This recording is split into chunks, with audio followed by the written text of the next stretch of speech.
અંદર E અને V વચ્ચેના સંબંધ દર્શાવતા સમીકરણની ઉપયોગથી MCQ.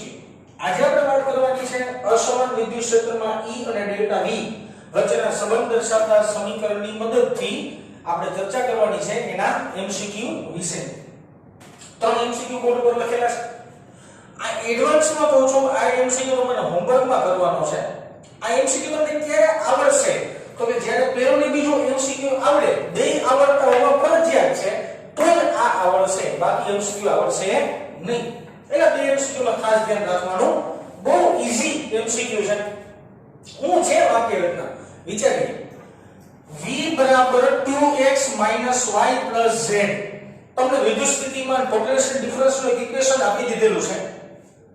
ફાઇન્ડ E એટલે કે તમારે વિદ્યુત ક્ષેત્ર શોધવાનું છે. 1 એટલે કે E જગ્યાએ 100 આ પોઈન્ટ પાસે તમારે વિદ્યુત ક્ષેત્ર શોધવાનું છે અને વિદ્યુત ક્ષેત્રનું મૂલ્ય પણ શોધવાનું છે. દેશી ભાષામાં સ્થિતિમાન આપ્યું છે, એની ઉપરથી વિદ્યુત ક્ષેત્ર શોધવાનું છે. ઓકે, સરસ. ચાલો આ સ્થિતિમાનનું સમીકરણ અને વિદ્યુત ક્ષેત્ર શોધવાનું છે. તમે જોઈ શકો છો સમીકરણની મદદથી આની અંદર x નો ભાગ છે, y નો ભાગ છે, z નો ભાગ છે. એનો મતલબ એવો થયો કે વિદ્યુત સ્થિતિમાન x y z ત્રણેયમાં બદલતું રહેતું હોય છે. એના માટે મારી પાસે એક ઇક્વેશન છે જે આપણે ઓલરેડી લાસ્ટ લેક્ચરમાં જોયું. E of x, x માટે જ વાત કરીએ, y બરાબર del v ના છેદમાં del x. દિશાની કેવી આવશે વિદ્યાર્થી મિત્રો? માઈનસ આવશે. આવું આપણે સમીકરણ ઓલરેડી લાસ્ટ લેક્ચરની અંદર ભણીને આવ્યા છીએ. Minus del v by del x. Okay, સરસ. ચાલો આની અંદર આપણે ખાલી કિંમત મૂકવાની છે. E of x is equal to minus del by del x. એમનો v ની મારી પાસે કિંમત છે. v ની કિંમત મૂકશું 2x minus y plus z. સમજો x ની સાપેક્ષે વિકલન છે. જો x ની સાપેક્ષે વિકલન હોય તો y અને z આ બંને ભાગ કેવા મળશે? અચળ મળશે. x ની સાપેક્ષે વિકલન હોય તો y અને z કોન્સ્ટન્ટ આવે. બરાબર ને? ઓકે, તો કેમ લખી શકાય? તો કે ડાયરેક્ટ x નું સંકલન કરો સાહેબ. 2 minus 2 x ની સાપેક્ષે x નું વિકલન છે, x ની સાપેક્ષે x નું વિકલન છે તો x નું વિકલન x ની સાપેક્ષે 1 થાય. તો 1 લખવાની જરૂર નથી. y અને z તો કોન્સ્ટન્ટ જ છે, તો બંનેનું વિકલન શૂન્ય થાય. તો ડાયરેક્ટ E of x નો જવાબ શું આવે? -2 આવે. આ પેલો ભાગ પૂરો છે. વાત કરીએ y કોમ્પોનન્ટ ની. આમ લખી શકાય E of y બરાબર -del v ના છેદમાં del y. કિંમત મૂકવાની છે સિમ્પલી. ચાલો મૂકીએ. E of y is equal to minus del by del y. v ની જગ્યાએ મારી પાસે કિંમત છે. મૂકવાનું છે કિંમત 2x minus y plus z. y ની સાપેક્ષે વિકલન હોય તો x અને z વાળું પદ કેવું આવે? અચળ આવે. ઓકે, તો આ બે અચળ પદનું વિકલન થાય 0. તો ડાયરેક્ટ વિકલનની અંદર કોણ થાય? y નું y ની સાપેક્ષે વિકલન, y ની સાપેક્ષે વિકલન તો જવાબ આવે -1. અહીંયા -1 આવે. માઈનસ ઓલરેડી છે તો આ જવાબ આવે 1. વિકલન તો આવડતું જોઈએ જોકે.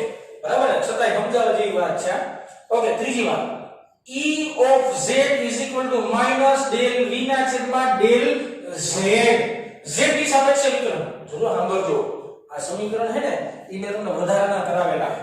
અને વધારા સમીકરણનો ઉપયોગ કેવી રીતે MCQ માં થાય ને એ જેડબલી નીટમાં ખબર પડે. એટલા માટે હું તમને હાઈર MCQ કરાવી જ નાખું છું. એટલે આગળ જતા પ્રશ્ન ન બને. બરાબર ને? ઓકે. E of z બરાબર -m del ના છેદમાં del z બ્રેકેટ ની અંદર v ની કિંમત 2x y plus z. Okay, z ની સાપેક્ષે વિકલન હોય તો x અને y કોમ્પોનન્ટ કોન્સ્ટન્ટ આવે. z ની સાપેક્ષે વિકલન થવાનું હોય તો ડાયરેક્ટ લખી શકાય Ez is equal to -1. -1 આનું માઈનસ મિત્રો. અહીંયા -1 હતું, અહીંયા માઈનસ હતું તો અહીંયા +1 થયું. એની સમજવાનું. ઓકે, હવે આને મને ઘટક સ્વરૂપમાં રજૂઆત કરવી હોય તો આને આ રીતે લખી શકાય. સદિશ E બરાબર Ex I વત્તા Ey J વત્તા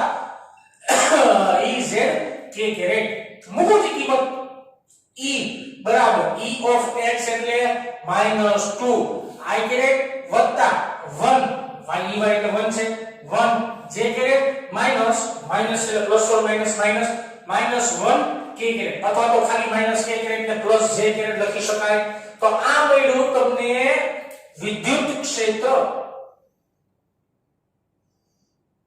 તમે વસ્તુ જોવો બેટા આ લખ્યું છે ફાઇન્ડ e8 આ પોઈન્ટ હવે જો આમાં x કોમ્પોનન્ટ કે આવેલો છે x કે લખેલું છે તો કે ના છે x કે લખેલું નથી x કે લખેલું ન હોય ને y કે લખેલું ન હોય ને z કે લખેલું ન હોય ને તો વિદ્યુત ક્ષેત્ર કેવું મળતું હોય બધું બિંદુએ અચળ મળતું હોય આની જગ્યાએ બિંદુ બદલાવી નાખો ને તો આ વિદ્યુત ક્ષેત્ર કેવું મળતું હોય અચળ મળતું હોય તો કે સાહેબ x y z હોય તો શું થાય આ દાખલામાં સમજાય યાર બરાબર ને ઉપાધિ ન કરતા ચાલે હવે મારે મૂલ્ય શોધવાનું છે મારે ફાઇન્ડ કરવાની છે e ની વેલ્યુએશન મૂલ્યના સ્વરૂપમાં મોડ કરીને માટે સદિશ હાલો મૂલ્ય ગોતવું હોય તો ઘટકોના વર્ગના સરવાળાનું વર્ગમૂળ લઈ લઈએ વર્ગમૂળ મસ્ત મજાનું ચાલો 2 નો વર્ગ માઈનસ 2 નો વર્ગ વત્તા 1 નો વર્ગ વત્તા -1 નો વર્ગ હાલો 2 નો વર્ગ 4 પછી 1 નો વર્ગ 1 નો વર્ગ 1 આખાનો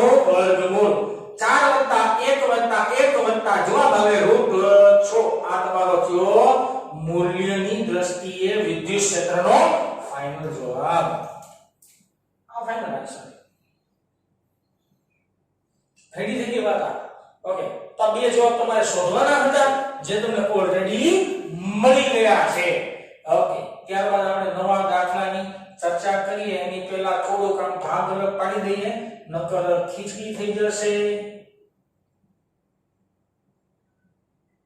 હાલો ડન કરો ઓકે હવે આપણે વાત કરવાની છે MCQ નંબર 2 ની આ MCQ સમજાઈ ગયો ત્યારબાદ આપણે ચર્ચા કરશું 2 નંબરની MCQ ની આના કરતા થોડો વેરિએશન વાળો છે વેરિએબલ MCQ છે મસ્ત મજાનો થોડોક વિચિત્ર MCQ છે સમજવો પડશે ધ્યાન આપજો તમને v ની વેલ્યુએશન આપી છે x2y y2z find e8.111 and mod of e vector is equal to question mark એટલે કે તમારે વિદ્યુત ક્ષેત્ર આ પોઈન્ટે શોધવાનું છે અને આ મૂલ્ય વિદ્યુત ક્ષેત્રનું શોધવાનું છે રકમ આના જેવી છે પણ વિદ્યુત સ્થિતિમાનનો જે ક્વેશ્ચન છે ઈ અલગ છે ઓકે સમજીએ સ્ટેપ આની જેમ બનાવો x ની સાપેક્ષે પેલા આંશિક y ની સાપેક્ષે આંશિક અને z ની સાપેક્ષે આંશિક વિકલન કરવાનું પછી આ રીતના વેક્ટર ફોર્મમાં લઈ લેવાનું અને ત્યારબાદ એની વેલ્યુ એટલે કે મૂલ્ય સ્વરૂપે શોધી લેવાનું આની જેમ ચાલુ કરીએ e of x બરાબર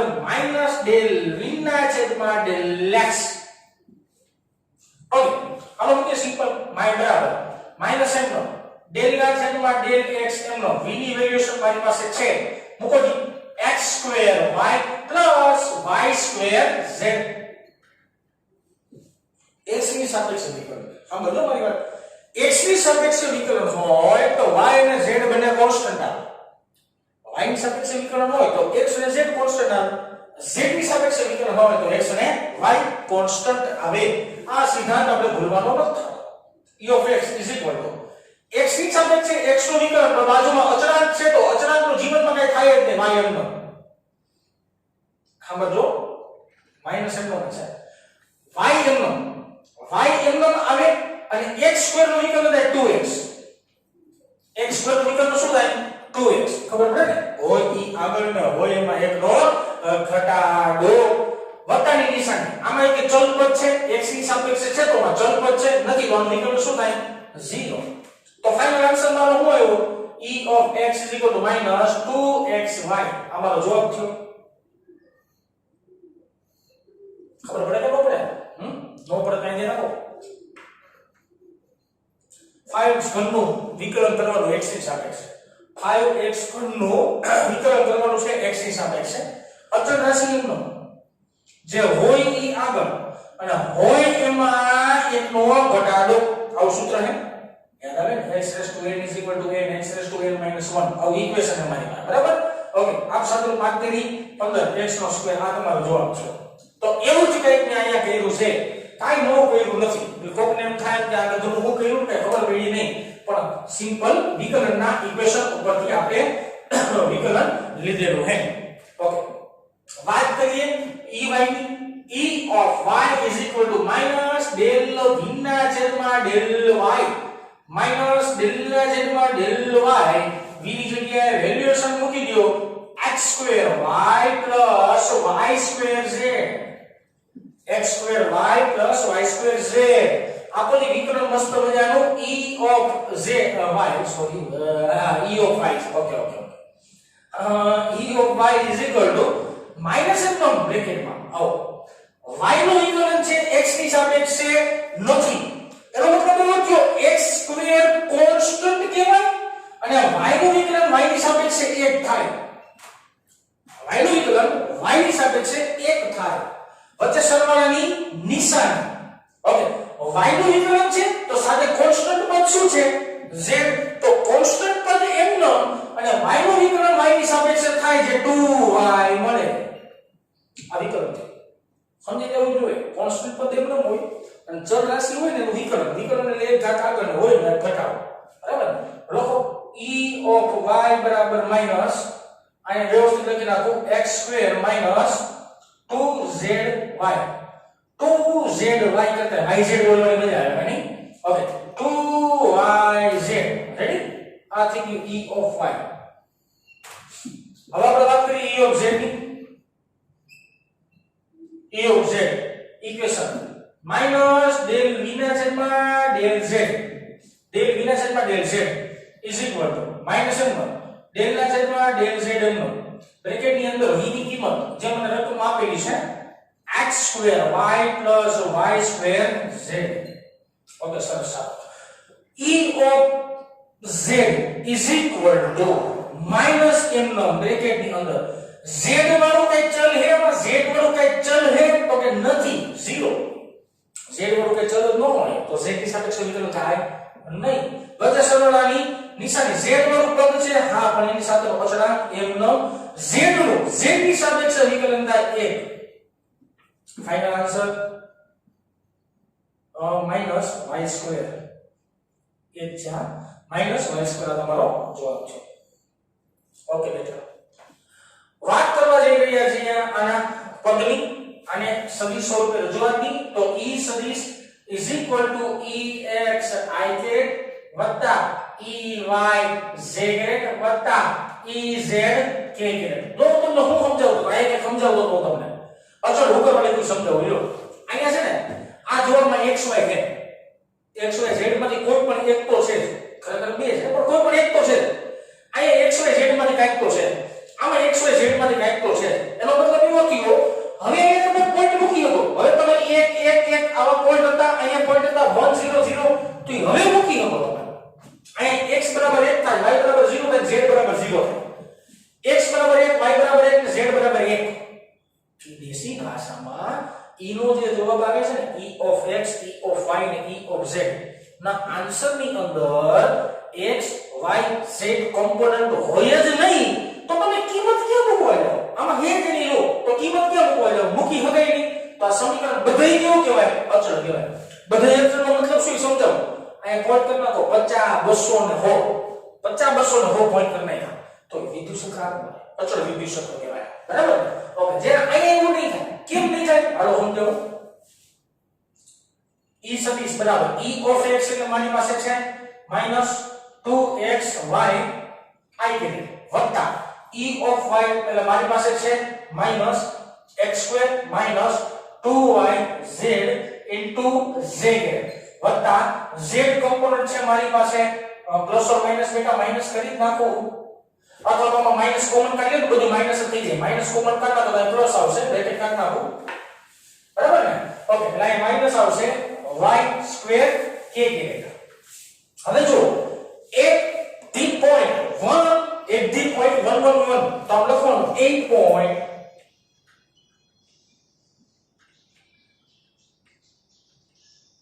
અવાજ આવે છે મને 111 8.111 પાસે મારે વિદ્યુત ક્ષેત્ર શોધવાનું થાય. ઓકે, શોધો ચાલો. મૂકો કિંમત મે બધી. જોજો સાંભળજો. x એટલે 1, y એટલે 1 ને z એટલે 1.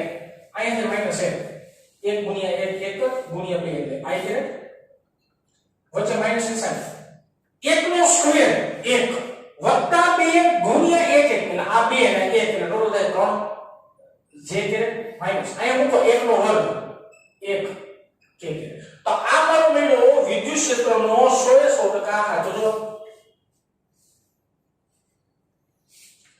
આ બિંદુ પાસે વિદ્યુત ક્ષેત્ર આ હશે એની જગ્યાએ પોઈન્ટ ચેન્જ કરી નાખે તો XY ની વેલ્યુએશન તમારે બદલાવી નાખવાની. હવે મારે શોધવાનું હોય મૂલ્યના સ્વરૂપમાં. ભાઈ મૂલ્યના સ્વરૂપમાં શોધવાનું હોય ને તમને ખબર જ હોય હું ખબર હોય તો કે બધાય ઘટકોનો વર્ગનું વર્ગમૂળ ઘટકોના સરવાળાના વર્ગનું વર્ગમૂળ.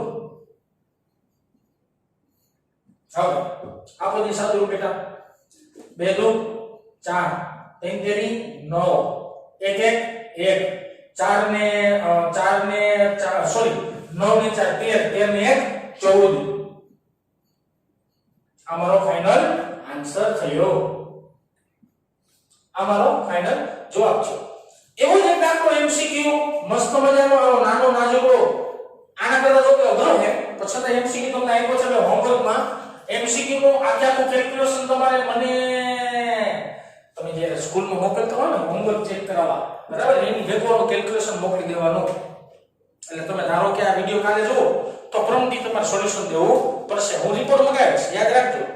તમને v નું એક ફોર્મેશન આપ્યું છે. v ના ફોર્મેશનમાંથી e ગોતવાનું આ જ પેટર્ન થી અને તમારે આ બિંદુ પાસે વિદ્યુત ક્ષેત્ર શોધવાનું છે અને એનું મૂલ્ય પણ શોધવાનું છે. દેશી ભાષામાં આખા દાખલાની પેટર્ન આ જ રહેશે. તો આ થયા તમારા દાખલાઓ. અસમાન વિદ્યુત ક્ષેત્રની અંદર અંદરની આપણે ચર્ચા કરતા હોય ત્યારના દાખલા છે. નેક્સ્ટ લેક્ચરમાં એક હજી એક મારે મસ્તની વાત કરવી છે. જે વાત એવી કંઈક છે કે v આપ્યું છે અને તમારે e ગોતવાનું છે. હવે હું એમ કહું તમને e આપ્યું અને v ગોતવાનું કે તો એની ચર્ચા આપણે નેક્સ્ટ લેક્ચર ઉપર